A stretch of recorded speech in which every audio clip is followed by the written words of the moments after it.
Project authority అంటే PPA అని ఉంది. దాంతోపాటు సిడబ్ల్యూసి, ఈ రెండు నేషనల్ ఇన్స్టిట్యూట్స్ ఉంది. ఈ పీపీఏ అథారిటీ దేనికి ఉందంటే, ఇప్పుడు వైట్ పేపర్ కనుక రిలీజ్ చేయాలి అని అంటే పీపీఏ ఏమన్నా మీకు సిఫార్సు చేసేదా? చంద్రబాబు నాయుడు గారు ఏ హోదాతో ఆయన వైట్ పేపర్ రిలీజ్ చేశారు నాకైతే అర్థం కాదు. అంటే పోలవరం ప్రాజెక్ట్ అథారిటీ ఏదైనా ఆథెంటిక్ గా సర్టిఫై చేసి 2014 నుంచి 19 దాకా చంద్రబాబు నాయుడు గారి హయాంలో ఇంత వర్క్ జరిగింది, 2019 నుంచి 24 దాకా జగన్మోహన్ రెడ్డి గారి హయాంలో ఇంత వర్క్ జరిగింది అని ఎక్కడైనా ఆథెంటిక్ గా ఇచ్చారా? ఈయనెవరండి రిలీజ్ చేయడానికి? రిలీజ్ చేసి నెపం తీసుకెళ్లి జగన్మోహన్ రెడ్డి గారి పైన నెట్టుగా ఉంది. నేను ఇవాళ పోలవరం ప్రాజెక్టు గురించి నేను గతంలో కూడా చెప్పా, మేము అధికారంలో ఉన్నప్పుడు, ఇప్పుడు మేము ప్రతిపక్షంలో ఉండి కూడా చెప్తా ఉన్నాం. మీరు ఆంధ్రప్రదేశ్ వ్యాప్తంగా లేకపోతే మీరు నిపుణులను ఎవరు తెచ్చుకుంటారో తెచ్చుకోండి, నేను వస్తాను, ఓపెన్ డిబేట్కి వస్తాను. ఓపెన్ డిబేట్కి వచ్చి మీరు ఏం నిర్వాకాలు చేశారు, మేమేం చేశామనే దాని గురించి చర్చిద్దాం. నేను ఇవాళ చెప్తా ఉన్నా, ఇదే చంద్రబాబు నాయుడు గారు ఎంత దుర్మార్గంగా పోలవరం ప్రాజెక్ట్ అథారిటీని కూడా పక్కన పెట్టి, వాళ్ళు ఇచ్చిన ప్రోటోకాల్స్ కూడా పక్కన పెట్టి, ఆయన ఒక నవయుగ కంపెనీకి ఒక కంపెనీకి వాళ్ళు నామినేటెడ్ నవయుగాకి ఇవ్వడం జరిగింది. ఇచ్చినప్పుడు వాళ్ళు ఏదైతే నీతి ఆయోగ్ నివేదిక కూడా ఇచ్చారు 2016లో. స్టేట్ గవర్నమెంట్, అప్పుడున్న స్టేట్ గవర్నమెంట్ మాకు నేషనల్ ప్రాజెక్ట్ మాకు అప్పచెప్పండి, మేము నిర్వహిస్తామని చెప్పి నీతి ఆయోగ్ లో 2016 రిపోర్ట్లో కూడా ఉంది. ఇదే చంద్రబాబు నాయుడు గారు నేషనల్ ప్రాజెక్టు వాళ్ళు వదిలేసి ఉంటే ఈ వాటి కంప్లీట్ అయ్యేది కదా. ఈయన ప్రోటోకాల్ ఫాలో కాకుండా ఈయన వర్క్ చేసిన విధానం గురించి ఒక 2 నిమిషాలు ఎక్స్ప్లెయిన్ చేస్తాం. ప్రధానంగా ఫస్ట్ నదిని డైవర్ట్ చేస్తాం. పోలవరం దగ్గర నదిని డైవర్ట్ చేసి అక్కడ ఈసీఆర్ఎఫ్ డ్యామ్ కట్టాలి. కట్టి అది అప్రోచ్ ఛానల్ మీదుగా, స్పిల్వే మీదుగా, స్పిల్ ఛానల్ మీదుగా నదిని డైవర్ట్ చేయాలి. ఫస్ట్ వీళ్ళు చేయాల్సిన కార్యక్రమం ఏంటండి, first approach channel, spillway, spill channel, hydraulic gates పెట్టిన తర్వాత ఆ ప్రాసెస్ కంప్లీట్ అయిన తర్వాత అప్పుడు ఈసీఆర్ఎఫ్ డ్యామ్ కట్టే ముందు coffer dam, up stream coffer dam నిర్మాణం చేయాలి. దాని తర్వాత డౌన్ స్ట్రీమ్ కాఫర్ డ్యామ్ నిర్మాణం చేయాలి. ఈ 2 కాఫర్ డ్యామ్లకి మధ్యలో ఉన్నది ఈసీఆర్ఎఫ్ డ్యామ్ అక్కడ నిర్మాణం చేస్తారు. ఆ ఈసీఆర్ఎఫ్ డ్యామ్ కిందన ఉండేదే డయాఫ్రమ్ వాల్. ఆ డయాఫ్రమ్ వాల్ అంటే ఫౌండేషన్. కిందన రాతి నేల తగిలేదాకా అది 50 మీటర్లు ఉండొచ్చు, 100 మీటర్లు ఉండొచ్చు, ఎంత కిందకైనా వెళ్ళి ఆ డయాఫ్రమ్ వాల్ ని నిలబెట్టిన తర్వాత అప్పుడు ఈసీఆర్ఎఫ్ డ్యామ్ దానిపై నిర్మాణం చేయాలి. ఇది ప్రోటోకాల్. ఎవరిని పోలవరం ప్రాజెక్ట్ అథారిటీని అడిగినా వీళ్ళు ఎవరైనా చెప్పేదే ఇది. కానీ చంద్రబాబు నాయుడు గారు చేసిన తప్పిదం ఏంటంటే స్పిల్వే స్టార్ట్ చేశారు, అప్రోచ్ ఛానల్ స్టార్ట్ చేశారు, స్పిల్ ఛానల్ స్టార్ట్ చేశారు. దీంతో పాటు హైడ్రాలిక్ గేట్స్ ఇంకా పెట్టలేదు అనుకోండి. ఇవి చేస్తూ ఇంకో పక్కన కాఫర్ డ్యామ్ పూర్తి చేయకుండా సగం కాఫర్ డ్యామ్ కట్టాడు. అదే రకంగా డౌన్ స్ట్రీమ్ కాఫర్ డ్యామ్ కూడా సగం కట్టాడు. దీంతో పాటు డయాఫ్రమ్ వాల్ ని సగం స్టార్ట్ చేశాడు. ఇవన్నీ ఒక్కసారి పెట్టుకోవడం వల్ల ప్రకృతి మన చేతిలో ఏముండదు. వరదలకి వచ్చినప్పుడు లాస్ట్ టైం 2021 అనుకుంటా, అప్పుడు వచ్చిన హైయెస్ట్ ఫ్లడ్ 28-29 లక్షల క్యూసెక్ వాటర్ వచ్చినప్పుడు 1 కిలోమీటర్న్నర వెడల్పు నుంచి నది వెళ్లాలండి. వీళ్ళు తీసుకొచ్చి కాఫర్ డ్యామ్ ని ఒక పక్కనేమో 800 మీటర్లు ఎంతో పూడ్చారు, ఒక పక్కన 400 మీటర్లు ఓపెన్ పెట్టారు, ఇంకో పక్కన 200 మీటర్లు ఓపెన్ పెట్టారు. ఇంత వాటర్ వచ్చినప్పుడు ఏమవుతుంది, హై వెలాసిటీ 28 లక్షల క్యూసెక్ ప్రెషర్, నాకు తెలిసి 1,00,000 క్యూసెక్ ప్రెషర్ అవుతుంది. అంత హై వెలాసిటీ వాటర్ రావడం వలన డయాఫ్రమ్ వాల్ బ్రీచ్ అయింది. కింద ఉన్న డయాఫ్రమ్ వాల్ ని ఎత్తుకుని వెళ్ళిపోయింది. దాంతో పాటు ఈసీఆర్ఎఫ్ డ్యామ్ ప్రాంతం ఏదైతే ఉందో ఆ ప్రాంతంలో పెద్ద పెద్ద స్కవర్స్ పడి అగాధాలు అంటే గొయ్యలు కింద పడిపోయింది. పడిపోవడం వలన ఈ పోలవరం ప్రాజెక్ట్ డిలే అయింది. ఈ తప్పిదాలు చేసింది ఏ ప్రభుత్వంలో జరిగిందంటే చంద్రబాబు నాయుడు గారి ప్రభుత్వంలో కాదా? మళ్ళీ నేను నిన్న ఆయన నివేదిక ఇచ్చిన దాంట్లో ఈయన 70%, 80% కంప్లీట్ చేశాడంట. జగనన్న గారు కేవలం 2%, 3% చేశారని చెప్తా ఉన్నారు. నేను ఇవాళ చెప్తా ఉన్నా, coffer dam, up stream coffer dam ఎవరి హయాంలో కంప్లీట్ అయిందండి? జగనన్న ప్రభుత్వంలో కాదా? డౌన్ స్ట్రీమ్ కాఫర్ డ్యామ్ ఎవరి హయాంలో కంప్లీట్ అయిందండి? జగనన్న ప్రభుత్వంలో కాదా?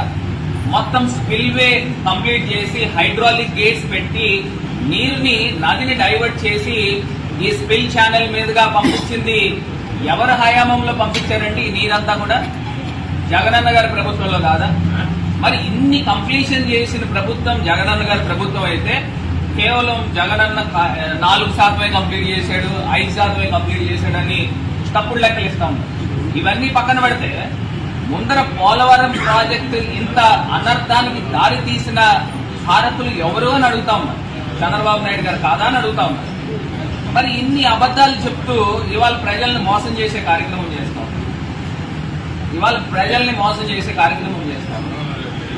నిజంగా జగనన్న వచ్చిన తర్వాత స్కవర్స్ పడిన తర్వాత ఏదైతే ఈసీఆర్ఎఫ్ డ్యామ్ కట్టాలో అక్కడ హైడ్రాలిక్ కంపాక్షన్ చేసి శాండ్ ని, కొన్ని లక్షల టన్నుల శాండ్ ని తీసుకుని వచ్చి దాన్ని అంతా కూడా ఒక నున్నగా క్రికెట్ స్టేడియం లో తయారు చేశారు, గ్రౌండ్ లాగా. దానిపైన అప్పుడు ఈసీఆర్ఎఫ్ డ్యామ్ కట్టారు. ఇవన్నీ పక్కన పెడితే ఇంకా రాబోయే రోజుల్లో కొన్ని అనర్థాలు కూడా జరిగేదానికి అవకాశం ఉంది. ఒకటి, కాఫర్ డ్యామ్ యొక్క పీరియడ్, అది సస్టైన్ అయ్యే పీరియడ్ కేవలం 3 సంవత్సరాలు అనుకుంటా నాకు తెలిసి. మరి కాఫర్ డ్యామ్ మొదలుపెట్టింది చంద్రబాబు నాయుడు గారి హయాంలో 4-5 సంవత్సరాల క్రితం మొదలుపెట్టారు. మరి దాని టెన్యూర్ ఎంతకాలం ఉంటుంది? దాని స్పాన్ ఎంతకాలం ఉంటుంది? మళ్ళీ కాఫర్ డ్యామ్, ఇప్పుడు ఈసీఆర్ఎఫ్ డ్యామ్ కింద ఉన్న డయాఫ్రమ్ వాల్ ఇప్పుడు దాకా కేంద్ర ప్రభుత్వం నిర్ణయం తీసుకోవాలా, అంటే ఇంకొక డయాఫ్రమ్ వాల్ కట్టాలా అక్కర్లేదా అనే దానిపైన నిర్ణయం తీసుకోవాలా. ఇదే చంద్రబాబు నాయుడు గారు ఇప్పుడు ఎన్డీఏ ప్రభుత్వంలో కీలకమైన భాగస్వామి కింద ఉన్నారు. మరి భాగస్వామి కింద ఉన్నప్పుడు సెంట్రల్ గవర్నమెంట్ ని డిమాండ్ చేయాలి కదండి. డిమాండ్ చేసుకోకుండా 4 సీజన్లు పడుతుంది అంటే 4 సంవత్సరాల్లో కానీ నేను ఏం చెప్పలేను అనే మాట ఎట్లా మాట్లాడతారు? మరి ఇదే చంద్రబాబు నాయుడు గారు ఎన్డీఏ 2014లో ఉన్నప్పుడు ఆయన ఒక స్పెషల్ ప్యాకేజ్ ఒప్పుకుని 20,000 కోట్లు పోలవరం ప్రాజెక్టుకి ఇస్తే సరిపోతుంది అని ఆయన ఒప్పుకున్న మాట నిజం కాదా? సాక్షాత్తు కేంద్ర మంత్రివర్యులు పీయూష్ గోయల్ గారు ఒక సందర్భంలో కూడా చెప్పారు. మరి జగనన్న వచ్చిన తర్వాత ఆయన ఏం చేశాడండి? జగనన్న వచ్చిన తర్వాత ఆయన కేంద్ర ప్రభుత్వంతో మాట్లాడి, ప్రధానమంత్రి గారితో మాట్లాడి రివైజ్డ్ కాస్ట్ ఎస్టిమేషన్ 2019-20 గాను 55,000 కోట్లు అవుతుంది, దాన్ని ఆమోదించండి అని కేంద్ర ప్రభుత్వం దృష్టికి తీసుకెళ్లిన తర్వాత జలశక్తి మినిస్టర్ ఆమోదించింది 47,800 కోట్లు ఎంతో, దాన్ని ఆమోదించారు. పీపీఏ ధృవీకరించింది. మరి ఇవన్నీ కూడా ఎవరి ప్రభుత్వంలో జరిగినాయి? జగనన్న ప్రభుత్వంలో కాదా? ఇవాళ చంద్రబాబు నాయుడు గారు అబద్దాలు మాట్లాడుతూ ఇవాళ ప్రజల్ని మభ్యపెట్టే కార్యక్రమం చేస్తా ఉన్నారు. ఇది ప్రధానమైన అంశం.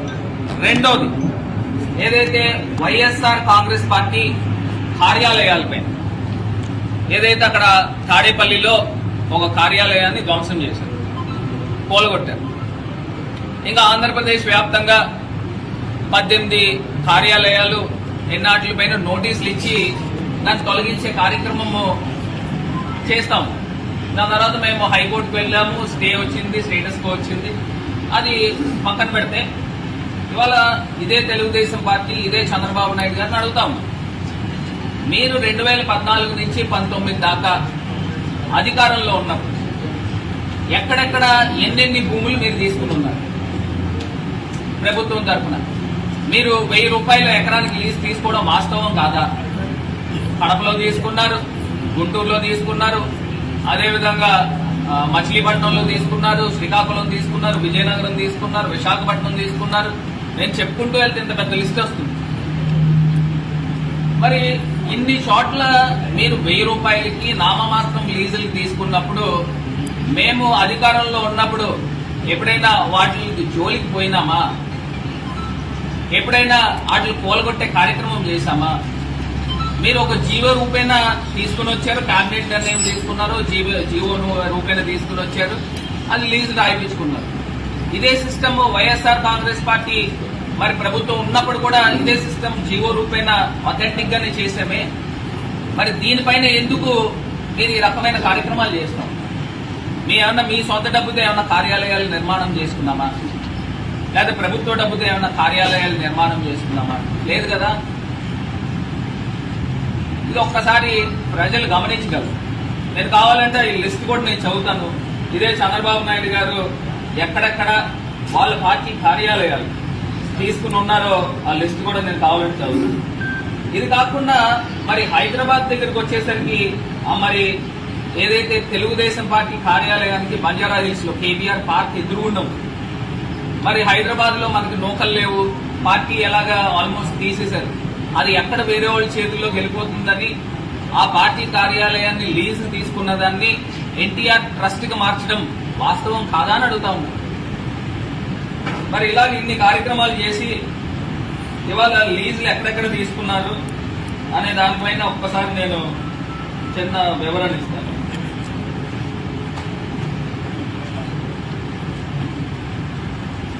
అదే రకంగా ఇంకొక అంశం ఏంటంటే ఈయన మీడియా పైన, ఎన్టీవీ పైన, TV9 పైన, సాక్షి పైన వీళ్ళందరూ ఏం చేస్తూ ఉన్నారంటే, అంటే కేబుల్ ఛానల్స్ కానీ మిగతా ఛానల్స్ కానీ ఏది కూడా టెలికాస్ట్ చేయకూడదని చెప్పేసి మీడియా పైన వీళ్ళు జులుం చూపిస్తూ ఉన్నారు. నాకు ఒక్కటే ఆశ్చర్యం ఏంటంటే, అంటే తెలుగుదేశం పార్టీకి మీ ప్రభుత్వానికి భజన కొడతా ఉండాలా? భజన కొట్టే మీడియానే మీరు తీసుకుంటారా? సరే పోనీ సాక్షి అంటే మా ఛానల్ మా పేపర్ అనుకోండి, మరి TV9 ఎన్టీవీ కూడా న్యూట్రల్ గా ఉన్నాయి కదా, వాటిని ఎందుకు మీరు బ్లాక్ చేసే కార్యక్రమం చేశారు? ఢిల్లీ హైకోర్టు ఎట్లాగా వాళ్ళకి ఆర్డర్స్ ఇచ్చారు, అయినప్పటికీ ఇప్పుడు దాకా కూడా ఇంకా రీఇనిషియేట్ చేయలేదే. మరి ఇది అన్ని కూడా ప్రజలు గమనించమని కోరుతా ఉన్నప్పుడు వాళ్ళు మీరు కేబుల్ ఆపుతారు కానీ ఈ ఫోన్లు ఆపలేరు కదా, యూట్యూబ్ లో వచ్చేవి ఆపలేరు కదా, అదేవిధంగా టాటా స్కై కానీ మిగతా డిష్ ఛానల్స్ లో వచ్చేవి ఆపలేరు కదా. ఒకసారి ఇది కూడా మీకు ఎక్స్ప్లెయిన్ చేస్తాను, ఎక్కడెక్కడ తీసుకుని ఉన్నారు భూములు.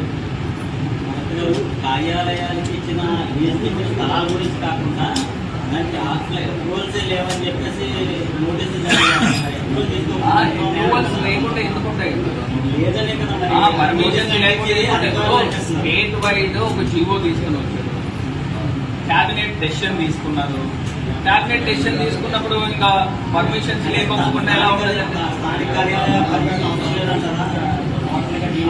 తీసుకోకుండా ఎందుకు ఉంటుంది? ఖచ్చితంగా పర్మిషన్ పెట్టకుండా మేము ఎందుకు చేస్తామండి? ఇప్పుడు అకౌంట్స్ లేవనే నోటీసులు అంటేస్తున్నారు.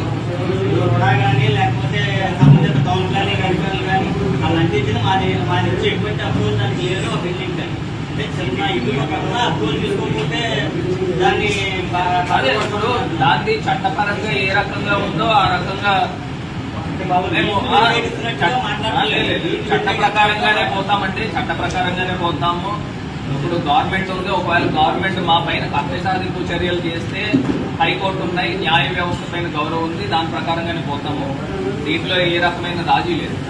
సరే ఇది అదే దాని గురించే అండి, దాని గురించి హైకోర్టుకు వెళ్ళాం కదా. మాకు ఏ రకంగా అయితే న్యాయపరమైన చట్టపరమైన అవకాశాలు ఉన్నాయి అన్ని మేము అన్వేషిస్తాం, అన్ని అన్వేషించుకునే ముందుకు వెళ్తాం. ఇది రెండో అంశం అయితే, మూడోది ప్రధానంగా లోకల్ గా రాజమహేంద్రవరం సిటీ దగ్గరకు వచ్చేసరికి వీళ్ళ ప్రభుత్వం వచ్చిన దగ్గర నుంచి కూడా ఏ రకంగా విధ్వంసాలకి పాల్పడతా ఉన్నారో నిజంగా రాజమండ్రిలో ఎప్పుడు ఈ కల్చర్ లేదు, ఈ రకమైన కొట్లాట్ల కల్చర్ లేదు. ఇవన్నీ కూడా పెంచేవాళ్ళు ఎవరు? నేను దేవన్ నుంచి మొత్తుకుంటానే ఉన్నా. నేను 5 సంవత్సరాలు ఎంపీ కింద ఉన్నా. ఎంపీ కింద ఉన్నప్పుడు నా హయాంలో ఎప్పుడైనా రాజమండ్రిలో ఈ రకమైన గొడవలకు కానీ దీనికి కానీ పోయిన సందర్భాలు ఉన్నాయా? ఎక్కడైనా జరిగినాయా? ఎంతసేపు పొద్దున్న లెగిస్తే డెవలప్మెంట్ డెవలప్మెంట్ డెవలప్మెంట్ అనే ప్రోగ్రామ్స్ తోనే ముందుకు పోయేవాళ్ళం కదా. ఇవాళ మోరంపూడి ఫ్లైఓవర్ గురించి మాట్లాడుతాం. మురళీమోహన్ గారు సాధించారు. సరే ఆయన శంకుస్థాపన చేశాడు. ఎన్ని సంవత్సరాలు ఏంటంటే అది పని కాకుండా. నేను గతంలో కూడా చెప్పా ఎందుకు ఆగిపోయింది, దాని తర్వాత నేను ఏ రకంగా రీఇనిషియేట్ చేయించాను, ఏ రకంగా కేంద్ర మంత్రివర్యులను తీసుకుని వచ్చాను, ఆ శిలాఫలకాలు వేశారు. ఓకే, బాగానే ఉంది. మరి ఇవాళ ఇండోర్ స్టేడియం, క్రికెట్ స్టేడియం కి మరి మేము స్పెషల్ గ్రాంట్ తీసుకుని వచ్చి శిలాఫలకాలు వేసినాం. అవన్నీ టెండర్స్ ప్రాసెస్ లో ఉన్నాయి. మరి ఆ శిలాఫలకాలని తొలగించుకోకుండా మీరు మా శిలాఫలకాలను పెట్టి మీరు వర్క్ స్టార్ట్ చేస్తున్నారు కదా, మరి దాని మీద మీరు రెండోసారి ఏ రకంగా శంకుస్థాపన చేయబోతా ఉన్నారని నేను ఇవాళ ప్రశ్నిస్తున్నా. ఇవాళ ఇందాక ఒక మిత్రుడు చూపిస్తా ఉన్నాడు వీడియో, ఏదో పొద్దున్న ఎమ్మెల్యే గారు ప్రెస్ మీట్ ఏదో పెట్టారు, ఏదో స్టేక్ హోల్డర్స్ ని పిలిపించి గోదావరి బండ్ డెవలప్మెంట్ శంకుస్థాపన చేస్తారు. నేను ఒకటి అడుగుతా ఉన్నా, అప్పుడున్న మంత్రివర్యులు ఆదమూలపు సురేష్ గారు మున్సిపల్ శాఖ మంత్రివర్యుల చేత గోదావరి బండ్ కి సంబంధించి 26 కోట్ల రూపాయలతో స్పెషల్ గ్రాంట్ నిధులతో నా ఎంపీ ల్యాక్స్ నిధులతో అక్కడ మేము శంకుస్థాపన చేస్తాం. మళ్ళీ ఈయన ఇంకొకసారి శంకుస్థాపన చేస్తాడు. మరి అది ఎక్కడ ఎలా చేస్తాడో మరి నాకే తెలియట్లేదు. అంటే ఆ శంకుస్థాపన తీసి పాడేసి ఇప్పుడు ఉన్న శంకుస్థాపనకి ఎలా దిక్కుముక్కు లేదనుకోండి, కన్స్ట్రక్షన్ అయిపోయిన తర్వాత కూడా దిక్కుముక్కు లేదు. అదే రకంగా అక్కడ తిలక్ రోడ్ లో కూడా అటు తిలక్ రోడ్ దగ్గర నుంచి చల్లా శంకర్రావు గారి వీధికి వెళ్లే దారి ఉంది, అది కూడా సీసీ రోడ్ వేయించినాం. వాళ్ళందరూ అడిగితే అక్కడ ఉన్న లోకల్స్ అందరూ కూడా అడిగితే సీసీ రోడ్ వేయించాను, అది కూడా శిలాఫలకాలని ధ్వంసం చేశారు. మరి రెండోసారి శిలాఫలకాలను ఎట్లా చేస్తారో ఒకసారి గౌరవ శాసనసభ్యులు సమాధానం చెప్పాలి. ఇది కాకుండా స్టేక్ హోల్డర్స్ ని పిలుస్తారు, మరి పిలిచి చేయండి, తప్పేం లేదు. కాకపోతే శిలాఫలకాలు రెండోసారి ఎట్లా చేస్తారు? మేము ఆల్రెడీ స్పెషల్ గ్రాంట్ రూపేనా దానికి మున్సిపల్ మినిస్టర్ గారు ఆల్రెడీ శంకుస్థాపన చేశారు. ఇవాళ రాజమండ్రిలో నేను ఒకటే చెప్తా ఉన్నా, డెవలప్మెంట్ లో పోటీ పడండి, పరిపాలనలో పోటీ పడండి. అంతే తప్పితే విధ్వంసాల్లోనూ రౌడీయిజంలోనూ గూండాయిజంలో మేము పోటీ పడలేము. అది కూడా చెప్తున్నాం,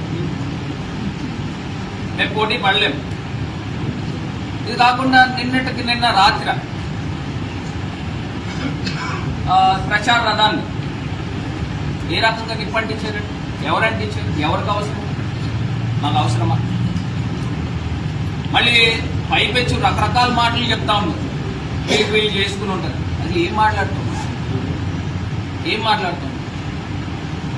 నేను ఒక్కటే చెప్తా ఉన్నా, పోలీస్ శాఖను కూడా ఒకటే చెప్తా ఉన్నా, నిష్పక్షపాతంగా దీనిపైన పూర్తి నివేదిక తీసుకోండి, ఎంక్వైరీ చేయండి.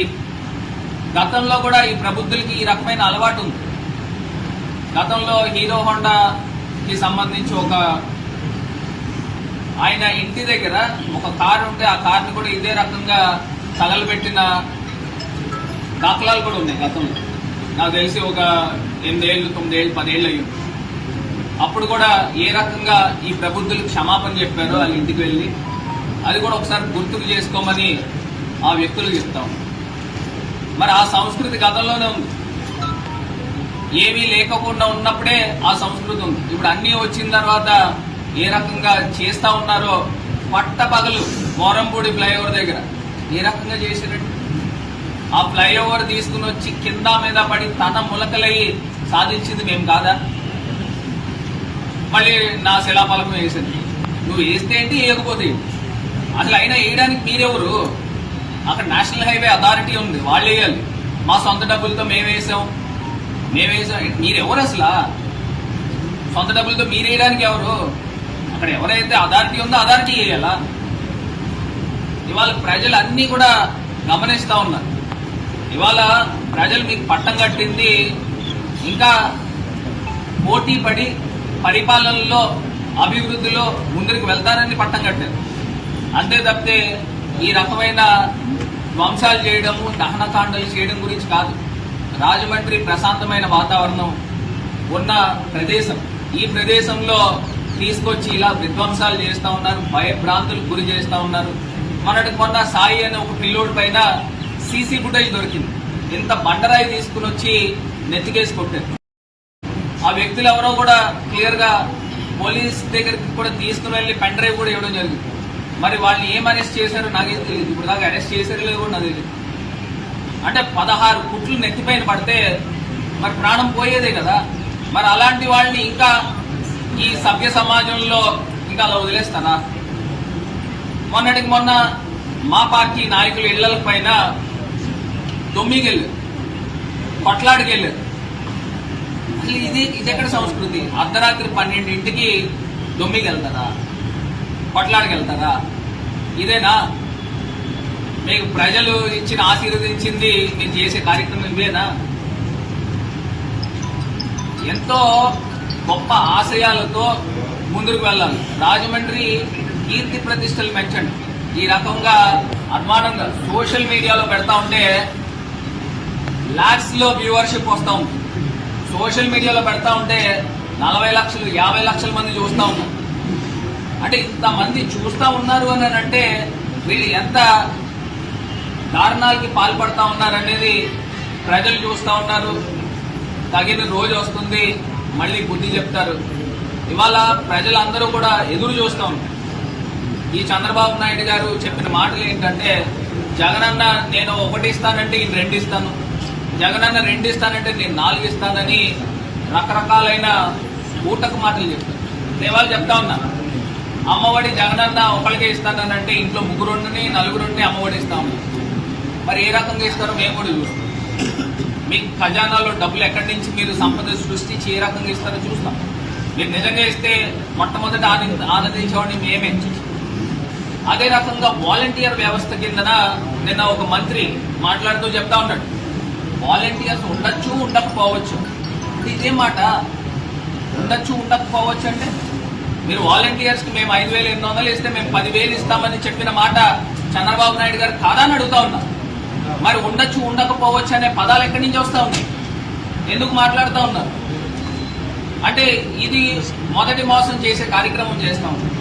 ఇవాళ మేము చెప్తా ఉన్నాము, ఒక నెల రోజులు అటు ఇటు కావచ్చుగా, ఖచ్చితంగా ప్రజల పక్షాన్ని నుంచుంటాం. ప్రజల పక్షాన్ని నుంచుని గొంతు లెగిసి మళ్ళీ మాట్లాడతాం. ప్రజల పక్షాన్ని నుంచుని చేతులు కలిపి ప్రజా పోరాటం చేస్తాం అవసరమైతే. నాకు తెలియక అడుగుతానండి, అసలు జిల్లాలో అసలు ఇసుక రీచ్ల దగ్గర కానీ ఇసుక పాలసీ ఇంకా రాలేదు. అక్కడ నేషనల్ హైవే దగ్గర ఎన్ని టన్నులు ఇసుక ఉందండి?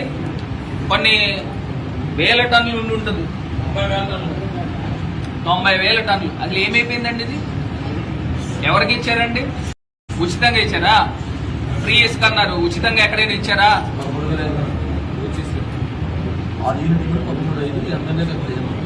13,500 అంట. మరి 13,500 ఉచితంగానా? లారీ కిరాయి ఎంత అవుతుందండి? లోకల్గా అయితే మహా అయితే 2,000 అవుతుంది, 3,000 అవుతుంది.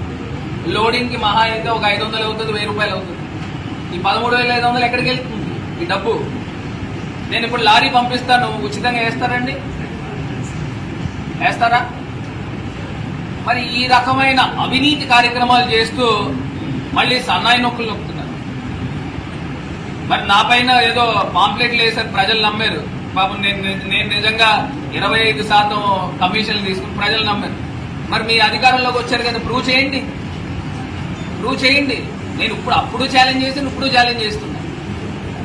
అంటే ప్రజలు నమ్మారు మీరు చెప్పిన మాటలు. నిజంగా నేనేంటో నాకు తెలుసు, పైన ఉన్న భగవంతుడికి తెలుసు. రాతవాసం ఇంకా పోలేదు, వైసీపీకి సంబంధించిన ఇసుక అక్రమాలకు పాల్పడుతున్నారని చెప్పి అంటే వీళ్ళు ఏం చేస్తున్నారు? నిద్రపోతున్నారండి. అంటే ఎమ్మెల్యే కింద వీళ్ళు ప్రభుత్వం వచ్చింది, నిద్రపోతా ఉన్నారా? లేదా ఏమన్నా వేరే ఏం పనులు చేస్తున్నారు? మీకు ఇచ్చింది ఏంటి? దేనికి అధికారంలో ఇచ్చింది? మేము 4 రోజుల పాటు మేమేం మాట్లాడలేదు కదా. మీరు ఏదో మంచి చేస్తారు, సరే ఏం చేస్తారో చూద్దామని మాట్లాడుతుంటే పాత వాసనలు ఇంక కాకమ్మ కవులు ఎవరింటాడండి? నేను ఇందాక కూడా నేను గతంలో మా ప్రభుత్వంలో ఉన్నప్పుడు ఇసుక పైన 1,000 కోట్ల రూపాయలు ప్రభుత్వ ఖజానాకి ఆదాయం వచ్చింది. అది మర్చిపోబాకండి. ఇవాళ ఇసుక పాలసీ డిసైడ్ చేయకోకుండా ఇవాళ ఫ్రీ ఇసుక పేరుతో ఇక్కడ బయట ఓపెన్ గానే తీసేస్తా ఉన్నారు, రీచ్లో కూడా తీసేస్తా ఉన్నారు, మిషన్లు పెట్టి తీస్తా ఉన్నారు. మరి ఆ పాలసీ డిసైడ్ కాకుండా మరి ఏం చేస్తున్నారో మరి ప్రజలే దీన్ని గమనించాల్సిందిగా కోరుతున్నారు.